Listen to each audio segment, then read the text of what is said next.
Selamat pagi, salam sehat bagi kita semua. Saat ini saya akan menyampaikan salah satu program kegiatan LP2M mengenai program kemitraan masyarakat. Adapun judul yang sudah didanai adalah sosialisasi rumah tinggal beton bertulang tahan gempa di Kelurahan Talite 1, Kecamatan Tomohon Tengah, Kota Tomohon, yang disampaikan oleh Insinyur Reki Stanley Winda, STMT, dan Pinkan Kristi Pratasis, STMT. Gempa bumi merupakan sebuah gejala alam atau fenomena alam yang tidak bisa kita hindari.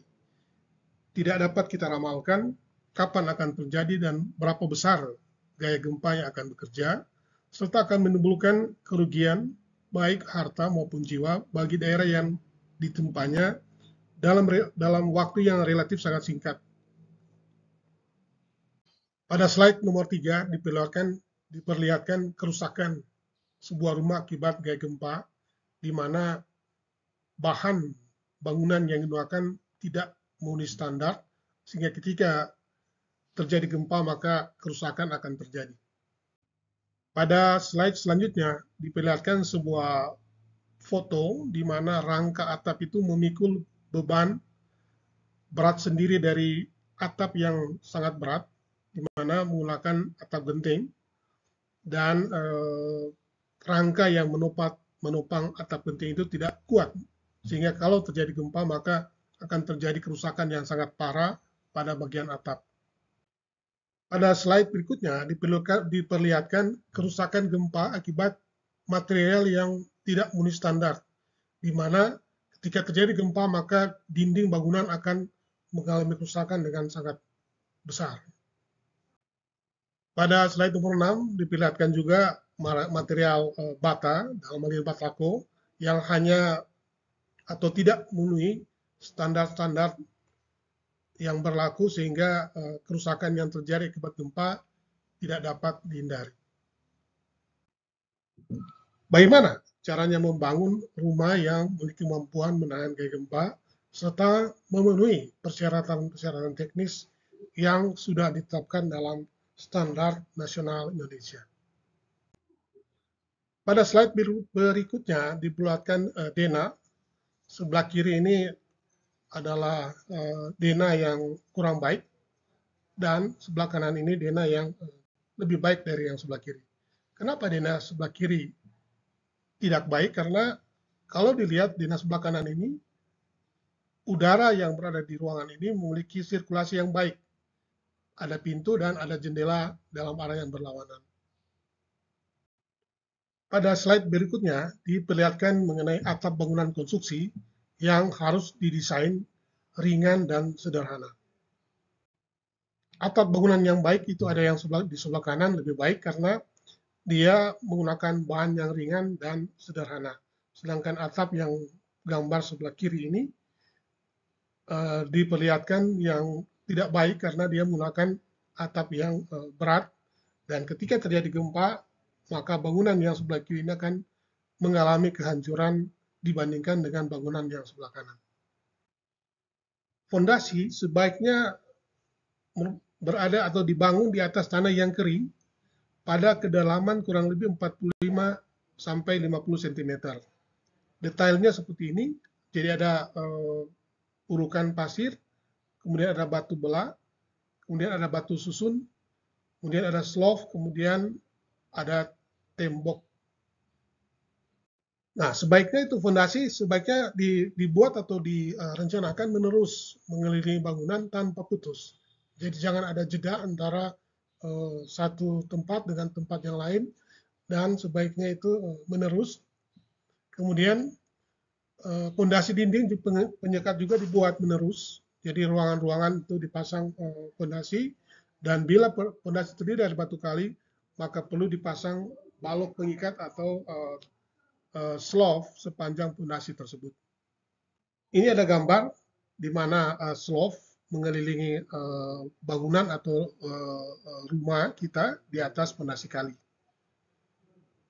Pada slide nomor 14 diperlihatkan juga untuk kolom yang akan berdiri di atas fondasi perlu diikat dengan slope agar supaya keterpaduan antara slope dan kolom itu menjadi kuat, dan balok pengikat ini atau slope itu harus menyatu dengan kolom yang akan kita buat dalam arah vertikal.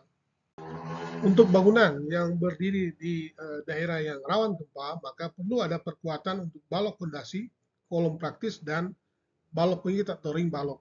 Ketiga elemen ini perlu diperkuat. Untuk bangunan tembok dengan perkuatan sangat dianjurkan untuk daerah rawan gempa. Jadi kalau dinding tembok sebaiknya memakai kolom praktis, balok fondasi, dan balok pengikat atau ring balok. Biasanya disebut rangka bangunan yang dapat dibuat dari struktur beton bertulang.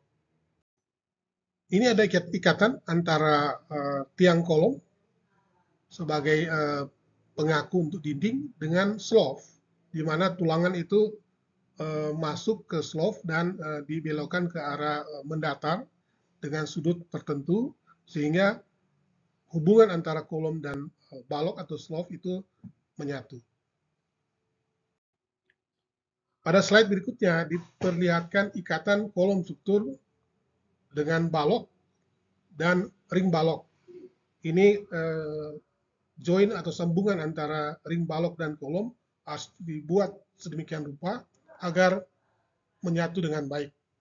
Diperlihatkan juga bahwa besi dalam arah horizontal ya dibuat seperti gambar, baik untuk balok maupun untuk ring balok. Ini adalah detail sambungan antara kolom dan balok dalam arah horizontal dan kolom dalam arah vertikal, di mana tulangan untuk balok itu berkaitan langsung dengan kolom dalam arah vertikal, juga berkaitan dengan balok dalam arah yang lain. Untuk sudut bangunan dibuat sedemikian rupa, baik dalam arah horizontal, ini balok dalam arah horizontal, dan yang satu tegak lurus dibuat pengaku seperti ini. Besi dipasang seperti dalam gambar sejauh 40 kali D. D itu adalah diameter besi, dan minimal besi itu adalah 10 mili diameternya, dan merupakan terdiri dari 4 buah. Bahan yang digunakan untuk membuat beton itu terdiri daripada semen Portland, pasir, dan kerikil dengan komposisi 1 semen, 2 pasir, dan 3 kerikil. Tulangan utama minimal itu berjumlah 4 buah dengan diameter 12 mili, serta tulangan sengkang atau behel itu 8 mili dengan jarak 10 cm. Untuk balok terdiri dari 4 buah dengan besi 12 mm dan tulangan sengkang 8 mm dengan jarak 15 cm. Pertemuan pasangan dinding dibuat kolom praktis dengan tulangan utama 4 buah diameter 10 mili dan tulangan sengkang 8 mm dengan jarak 10 cm. Beberapa hal yang perlu diperhatikan untuk semen Portland. Pertama, dia tentu harus memenuhi standar industri Indonesia dan dihasilkan dari pabrik yang memiliki riwayat kualitas yang baik. Tempat penyimpanan semen harus terlindung dari kelembaban dan terlindung dari keadaan atau cuaca yang merusak, terutama pada saat hujan. Jarak minimal dasar dan penyimpanan semen Portland itu adalah 30 cm dari permukaan tanah.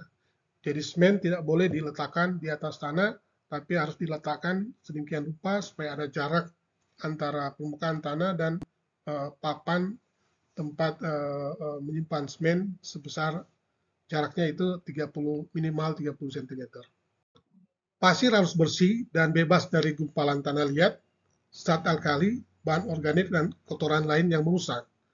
Tidak boleh mengandung lumpur lebih dari 5%, dan kadar lumpur kalau dia lebih dari 5%, maka pasir tersebut harus dicuci untuk dikeluarkan lumpurnya. Untuk batu bata, batako atau bata merah itu bentuknya harus prismatis dan mempunyai sudut siku yang membantu dalam kemudahan pemasangan serta menambah produktivitas pekerjaan. Biasanya ukurannya adalah seperti kubus atau balok ya. Penyerapan atau absorpsi daya serap yang rendah nilainya dapat mengurangi penggunaan air pada adukan yang akan digunakan untuk pemasangan. Biasanya sebelum dipasang maka batu bata atau batak itu direndam dulu agar supaya daya serapnya menjadi rendah pada saat pemasangan. Adukan pasangan tembok komposisi campuran adalah 1 pasir dan 1 semen dan 5 pasir. Biasanya penutup pasangan tembok diberi plesteran setebal 2 cm yang berguna untuk menghindari pengaruh buruk dari cuaca, mekanik, dan biasanya supaya kelihatan permukaan pasangan itu menjadi lebih rapi. Tentunya kecakapan atau keterampilan dari pekerja sangat diperlukan untuk mendapatkan kualitas pekerjaan yang baik. Pada kegiatan LP2M di sini saya juga mengaplikasikan pengetahuan membangun rumah yang memiliki kemampuan menahan gempa dan memenuhi persyaratan teknis pada sebuah bangunan yang dibangun di Kelurahan Talete 1, yaitu pembangunan gedung TK dan pastori Jemaat Bait Lahim Talete 1. Ini adalah gambar yang memperlihatkan perancah dari bambu atau bulu yang digunakan untuk menopang atau menahan beban atau material pada saat pembangunan. Ini adalah proses pencampuran tenaga kerja adalah masyarakat di Kelurahan Talete 1 yang bekerja bersama-sama membuat campuran beton untuk ditempatkan di lantai dasar dari bangunan TK dan pastori. Sebelum material ditempatkan pada permukaan yang akan dicor, maka biasanya permukaan itu dibuat rapi dan dikeluarkan material-material yang kotor seperti kotoran-kotoran yang bisa mengurangi kekuatan daripada beton. Ini adalah proses pembuatan material beton terdiri dari pasir, semen, dan kerikil serta tenaga kerja yang bertugas untuk melakukan campuran beton. Ini adalah proses persiapan pengecoran plat lantai, diperlihatkan dalam arah memanjang dan melintang, dipasang dengan besi ukuran 10 mili seperti standar yang sudah disesuaikan dengan kondisi lapangan. Ini adalah proses persiapan pengecoran yang diperiksa backcasting atau papan-papan penyangga agar pada saat pengecoran bisa bekerja dengan baik. Demikianlah presentasi saya pada kesempatan ini. Perkenankanlah saya menyampaikan terima kasih sebesar-besarnya kepada pertama Profesor Dr. Insinyur Ellen Joan Kumat, MSc DA, IPU ASEAN Engineering, selaku Rektor Universitas Samratulangi Manado. Yang kedua, Profesor Dr. Insinyur Fabian J. Manopo, MAGR, selaku Dekan Fakultas Teknik Universitas Manado. Ketiga tentunya adalah Profesor Dr. Insinyur J. Kindangin, DEA, selaku Ketua Lembaga Penelitian dan Pengabdian kepada Masyarakat dan semua pihak, sehingga kegiatan PKM yang sudah didanai oleh LP2M Unsrat dapat dilaksanakan dengan baik. Terima kasih.